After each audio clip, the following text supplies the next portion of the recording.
নমস্কার বন্ধুরা, পুজো কেমন কাটলো তোমাদের? কালী পুজো, লক্ষ্মী পুজো সব পার হয়ে গেল। আমি কিন্তু আসতে পারিনি তোমাদের সামনে, পুজো নিয়ে ব্যস্ত ছিলাম। একা হাতে করতে হয়, তাই জন্য এবার চলে এসেছি। চলো, শিলের কুকিং ব্লগে আসতেই হবে। আর আমিষের সুন্দর সুন্দর পদ পেতে, তাই জন্য আজকে তোমাদের সামনে নিয়ে আসি, হাজির হয়েছি বহুদিন পরে। একদম কলা পাতা ইলিশ পাতুরি। কলা পাতা ইলিশ পাতুরি খেতে যে কি ভালো আর কি মজা, সে যে একবার না খেয়েছে সে বুঝতেই পারবে না। তো তোমাদেরকে কিভাবে করছি, আমিও একবার খেয়ে মোহিত হয়ে গেছিলাম। ইলিশ পাতুরি তো অনেক খেয়েছি, কলা পাতার তখন খাইনি, তো অনেক দিন আগের কথা। তারপরে সেই কলা পাতার পাতুরি বারবার করেছি, তোমাদের কাছে শেয়ার করা হয়নি, তাই এবার একটা শেয়ার করছি। আর কি ওই জন্য ইলিশ মাছ ছিল, সেখান থেকে 4টে পিস নিয়ে নিয়েছি 4জন মেম্বারের জন্য। এইবার ইলিশ মাছের মধ্যে লবণ হলুদ মাখিয়ে নিচ্ছি। মাখিয়ে নিয়ে খানিকক্ষণ একটু রেখে দেবো। তারপরে আমি বাটনাগুলো করে নেব, তারপরে চলে যাব রেসিপিটি করতে। তো এইবারে তোমাদের লবণ হলুদগুলো ভালো করে মাখিয়ে নিচ্ছি, যেন মাছের মধ্যে লবণ হলুদগুলো ভালো মতো ঢুকে যায়। তো সুন্দর করে মাখিয়ে নেবে এইভাবে। এবার বাটনার দিকে চলে যাব। হয়ে গেছে মাখানো কমপ্লিট। এবার তোমরা সব ভালো আছো তো? বিজয়া চলে গেল, আসতে পারিনি, সত্যিই দুঃখিত। তবে তোমরা পাশে থেকো, পাশে থেকে আমাকে এগিয়ে নিয়ে যেও। আমি কিন্তু তোমাদের সঙ্গে আসবো, একটু সময় পাই তখনই আসবো। এবার বাটনার জন্য 4 চামচ আমি কালো সর্ষে নিয়ে নিয়েছি। তার মধ্যে দিয়ে দিয়েছি একটু লবণ। লবণ দিলে তেতো ভাবটা হয় না। প্রথমে শুকনো গুঁড়িয়ে নেবে, তাহলে শিলপাটাকেও হার মানাবে, আর সেই সর্ষে বাটা তোমাকে ছাঁকতেও হবে না। আর এবার এমন ভেঙে যাবে সর্ষেগুলো। তারপরে কাঁচা লঙ্কা দিয়ে দিলাম, জল দিয়ে দিলাম। যদি মনে করো টমেটো দেবে, টমেটো দিতে পারো, আমি টমেটো দিইনি। যাই হোক, এবার একদম পেস্ট করে নিলাম। পেস্টটা এত সুন্দর হয় যে তোমার খোসাগুলো একদম মনেই হয় না খোসা আছে।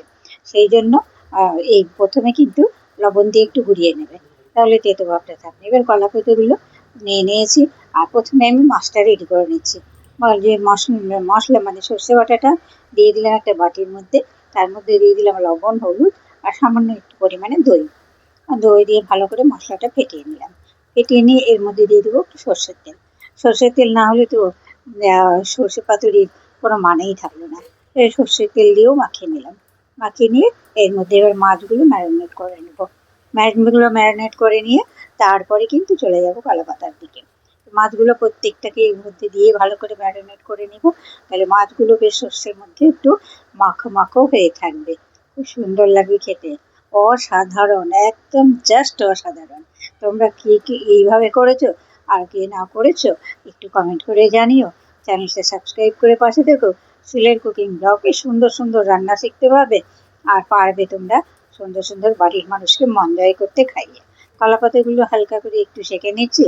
সেঁকে এটা আমার বাড়ির টবের কলা গাছের পাতা। বাড়ির ছাদে টবে কলা গাছ লাগিয়েছি, সেই কলা গাছের পাতা। কোথায় কলা পাতা কিনতে যাওয়া একটুর জন্য, এই দেখলো একটু একটু হ্যাপা বাজারে যাওয়া। এবার কলা পাতাগুলোর মধ্যে মাছগুলো দিয়ে সেট করে নেব। একটা মাছের পিস দিয়ে দিলাম, ওপর নেট পুরোটাই সর্ষে বাটা দিয়ে মাখিয়ে দিলাম। একটা কাঁচা লঙ্কা একটু সর্ষের তেল দিয়ে মুড়িয়ে সুন্দর করে বেঁধে নেব। এইভাবে পাতুরিগুলো প্রত্যেকটাই রেডি করে নেব। এবার এইভাবে মুড়িয়ে নিলাম। এটা তো বড় গাছ নয়, এরা পাতাগুলো কিন্তু সাইজটা একটু ছোট, একটু হিসাব কষে মোড়াতে হচ্ছে। এইভাবে সুন্দরভাবে সুতো দিয়ে বেঁধে দিলাম। দেখতেই পাচ্ছ সুন্দর করে তৈরি হয়ে গেল একটা পাতুরি রেডি। এইভাবে আমি সবগুলো পাতুরি রেডি করে নেব। 4 পিস, 4জন মেম্বার, একদম পাতুরিগুলো প্রত্যেকটাই রেডি করে নিচ্ছি। এইভাবে তোমরা ঠিক রেডি করে নেবে। খেতে খাবার কথা তো বলাই যাবে না, তোমাকে আর কিছুই লাগবে না, পাতের মধ্যে এটা দিয়েই খাওয়া হয়ে যাবে। এত সুন্দর ভিতরে টেস্ট হয়। আর কাঁচা লঙ্কাটা কি, শুনলেই জিভে জল আসবে। হয়ে গেল পাতুরিগুলো রেডি। একটা প্যান বসিয়ে দিয়েছি, গ্যাসের উনুনের মধ্যে দিয়ে দিলাম একটু সর্ষের তেল। তেলটাকে ভালো করে ছড়িয়ে দিয়ে পাতুরি চারটে দিয়ে দিলাম। এবার দিয়ে একটু ঢাকনা দিয়ে ঢেকে দেবো।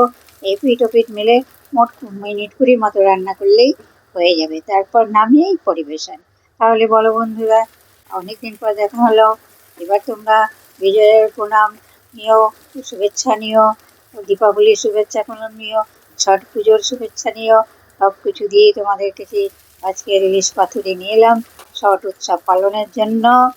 এবার হয়ে গেছে দেখো পাতুরিগুলো, সুন্দর ফ্রাই হয়ে গেছে।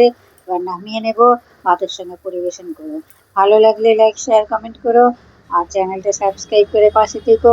শিলের কুকিং ব্লগে তোমরা নতুন নতুন ভিডিও পেতে, নতুন নতুন রেসিপি পেতে, রেসিপি শিখতে চ্যানেলটা সাবস্ক্রাইব করে রেখো। নমস্কার, ধন্যবাদ।